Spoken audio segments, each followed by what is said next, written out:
অতিরিক্ত কয়েকটি গুরুত্বপূর্ণ কাঁচামালে অতিরিক্ত শুল্ক আরোপের প্রস্তাবের যে বাজারে ইতিবাচকের পদক্ষেপের পাশাপাশি আমরা নিম্নলিখিত বিষয়ে গভীর উদ্বেগ প্রকাশ করছি। রাবার অ্যাক্সিলারেটর এটা ছাড়া টায়ার না কোনো রাবারজাত পণ্য উৎপাদন করা সম্ভব না। এটা মৌলিক কাঁচামাল, এটা বর্তমান শুল্ক 5% ছিল, এটা প্রস্তাবিত শুল্ক 10% করা হয়েছে, এটার উৎপাদন ব্যয় বৃদ্ধি পাবে। স্টিল ওয়্যার, বিড ওয়্যার, এটাতে কোনো আরডি ছিল না, এটাতে 5% আরডি বসানো হয়েছে। এটা আমি শুনেছি দেশীয় কোনো উৎপাদনকারী বিড ওয়্যার উৎপাদন করছেন, কিন্তু টায়ারের বিড ওয়্যারটা অন্য যে কোনো ওয়্যার থেকে সম্পূর্ণ স্বতন্ত্র। এবং এটা অত্যন্ত গুরুত্বপূর্ণ, কারণ টায়ারের সমস্ত লোডটা বিয়ার করে, টায়ার থেকে গাড়ি থেকে টায়ারে আসে, টায়ার থেকে বিড ওয়্যারে রিমে যায়, হ্যাঁ, রিমের মাধ্যমে গাড়িটা এই লোডটা বিয়ার করে। আসলে এটা গুরুত্বপূর্ণ। এটা আমাদের সাথে যদি ওনারা যোগাযোগ করতো, আমরা আগে এটা টায়ারের শিল্পের জন্য কতটুকু ব্যবহার উপযোগী এটা দেওয়ার পর দিলে আমরা খুশি হতাম। তারপর টায়ারে আরেকটা জিনিস এমএস নিপেল ব্যবহৃত হয়, এটাতে কোনো আরডি ছিল না, এটাতে আরডি 5% দেওয়া হয়েছে। আরেকটি পণ্য আমি এখানে উল্লেখ করি নি, পেপটাইজারও 5% ডিউটি আরোপ করা হয়েছে। উক্ত পণ্যসমূহ টায়ার উৎপাদনের অপরিহার্য মৌলিক কাঁচামাল। আমি বলেছি এগুলোর প্রথমটা ছাড়া কোনো টায়ার উৎপাদন না, রাবারজাত কোনো পণ্য উৎপাদন করা সম্ভব না। এই শুল্ক বৃদ্ধিতে দেশীয় উৎপাদন ব্যয় বাড়বে এবং আমদানিকৃত টায়ারের সাথে প্রতিযোগিতায় দেশীয় প্রস্তুতকারক পিছিয়ে দেবে। আমরা প্রস্তাবসমূহ প্রত্যাহারের দাবি জানাচ্ছি। তারপরে এই আস্থাতে আরেকটি উৎসাহজনক দিক হচ্ছে আমাদের ইলেকট্রিক বাইক, এই যে ইজি বাইক এবং সমস্ত ইলেকট্রিক বাইকে অনেক ধরনের প্রণোদনা দেওয়া হয়েছে, যার মধ্যে গ ক্যাটাগরিতে SR 163 এবং 164 হাতে টায়ার প্রস্তুতকারকরা ব্যান্ডর হিসেবে শুল্ক কর সুবিধা পাওয়ার যোগ্য। কিন্তু এখানে কিছুটা জটিলতা রয়ে গেছে।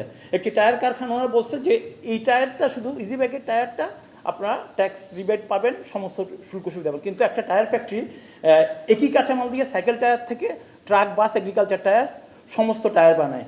শুধু 3 চাকার জন্য আলাদা করে র মেটেরিয়াল আমদানি করা এবং এটার জন্য আপনার কর রেয়াত নেওয়া অত্যন্ত দুঃসাধ্য। আরেকটা বিকল্প উপায় আছে, ওনারা হয়তো আমাদেরকে বলবেন আপনারা ড্যাডোতে যান, ড্যাডো থেকে রিবেট নেন। আমার ব্যক্তিগত অভিজ্ঞতা, আমার কোম্পানি প্রায় 4 কোটি টাকা আজকে 10 বছর যাবৎ ড্যাডোতে পড়ে আছে, এবং আমরা যে ডিম এক্সপোর্টটা করি দেশীয় সাইকেল এক্সপোর্টারদের কাছে, ডিম এক্সপোর্টটাও এখন বাধ্যতামূলক ড্যাডোতে সাবমিট করা হচ্ছে। গত 3 বছর যাবত এটা আগে আমরা খাতায় রেওয়াত নিতে পারতাম, কিন্তু বর্তমানে আমরা রেওয়াত নিতে হচ্ছে যে ড্যাডোতে যেতে হচ্ছে। উদ্যোগেদি 1 টাকাও পাওয়া যায় নাই। রাজস্ব আহরণের বৃদ্ধি করতে একমাত্র জিডিপি গ্রোথ, শিল্পায়ন, ডোমেস্টিক প্রোডাকশন, এগুলো ছাড়া আমাদের পথ চলা কোনো নির্দেশনা পাওয়া যাবে না। তো এই জন্য আমরা ধন্যবাদ জানাচ্ছি রাজস্ব বোর্ড এটা বুঝতে পেরেছে এবং ওনারা অনেকগুলো পণ্য শুল্ক আমাদের জন্য কমিয়ে দিয়েছে। এটা আমাদের জন্য একটা সহায়ক বিষয়। অনেকগুলো পণ্য অসতর্কতামূলকভাবে হলেও বা আমাদের বুঝের ভুলের কারণেও কিছু বেড়ে গেছে, এটা আমাদেরকে নিউট্রালাইজ করেছে, কিছু কমেছে, কিছু বেড়েছে। তো সেটা আমরা রাজস্ব বোর্ডের দৃষ্টি আকর্ষণ করেছি, তারা বলেছে যেগুলো অসতর্কভাবে বেড়েছে সেটা আমরা কমিয়ে দিব বা চেষ্টা করব। তো এই আশাবাদের জন্য আমরা এখানে একত্রীভূত হয়েছি। আমরা বলছি না যে আমাদের সমস্ত সমস্যার সমাধান হয়ে গেছে। আমরা এখনও পিই ব্যাগ, আমি স্পেসিফিক বলেই দিচ্ছি, আমরা 119% ডিউটি দিয়ে আমদানি করতে বাধ্য, কারণ এটা বাংলাদেশে আমাদের টায়ারের স্ট্যান্ডার্ড তৈরি করা যায় না, এটা বিদেশ থেকে আনতে হয়। বাংলাদেশে পিই ব্যাগ হয়, কিন্তু আমাদের টায়ারে এটা কোনো কাজে লাগে না। তো এখনও এগুলো রয়েছে, আমরা দিন দিন এগুলো চেষ্টা করব কমিয়ে আনতে। তো আপনার যে প্রশ্নটা ছিল যে আমাদের উপকার হলো কিনা, আমাদের সবচেয়ে বড় উপকার হচ্ছে নীতিগত উপকার হয়েছে। প্রধানমন্ত্রী যে নির্দেশনা দিয়েছেন, রাজস্ব বোর্ড সেটা ফলো আপ করছে, শুনছে, রাজস্ব বোর্ড এগিয়ে আসছে। রাজস্ব কালেকশনের চাইতে রাজস্ব ম্যাক্সিমাইজেশন, যেটা এই বাজেটে আমরা প্রত্যক্ষ করছি, তারা চেষ্টা করছে ম্যাক্সিমাইজ করতে। প্রোডাকশন বাড়ানোর জন্য যতগুলো ইনসেন্টিভ দেওয়া দরকার, তারা বলছে প্রোডাকশন বাড়ানোর জন্য চালু ইন্ডাস্ট্রিতে ইনসেন্টিভ দেওয়া হবেই। খুব মনোযোগ দিয়ে শুনবেন, চালু ইন্ডাস্ট্রিতে ইনসেন্টিভ আমরা দিব যতটুকু পারি, এবং বন্য ইন্ডাস্ট্রি যেগুলো রয়েছে সেগুলো আমরা চালু করে দেব।